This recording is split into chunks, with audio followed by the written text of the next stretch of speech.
And I'm 9 News Weather Impact Team Meteorologist Chris Bianchi. Freeze watch up for the eastern plains, but what this will be on Friday night and Saturday morning is a hard freeze, and that's a little different from a regular freeze. So let's start things off between the differences, because you've probably heard that term thrown about a fair bit.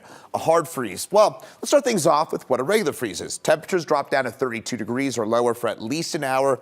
Generally, if you're talking about sprinklers or vegetation, depending on the kind of vegetation, those impacts are typically pretty minor. But a hard freeze means you're 28 or lower for at least an hour, and that ends growing season. And for some of us, I know a lot of us with those temperatures on the warm side in the 70s and 80s for highs over the last few weeks, we've got those early spring gardens going. Well, we always tell you, don't plant until after Mother's Day for a reason. And unfortunately, those temperatures are going to be cold enough that on Saturday morning that we'll likely be talking about that vegetation. Any vegetation that's tender that's left out. And by the way, my colleague, meteorologist Corey Reppenhagen, is going to have more details on that later today, specifically on fruit trees. Fruit trees are going to get severely impacted by this event. A lot of those have already started to blossom because it's been so warm lately. Now, our average last 32 degree or lower temperatures is not till May 5th.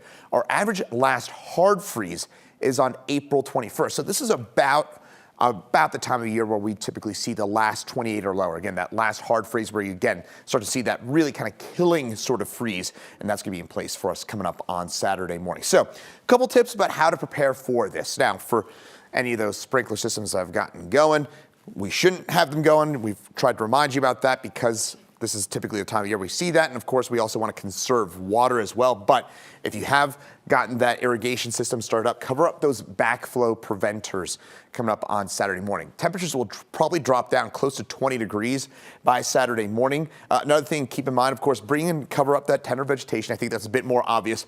But the other thing is, with that snow on Friday likely to fall in the form of just a bit of slush, roads will stay mainly wet. Watch out for black ice as well on Saturday morning, especially before sunrise. So kind of overnight, Friday night and to Saturday morning, we're likely looking at some black ice. So a couple things to keep in mind. The last one, a little bit more separate from the hard freeze component of things, but Jenny and Sam, I think those are the main takeaways in terms of a hard freeze versus a regular freeze and those possible impacts.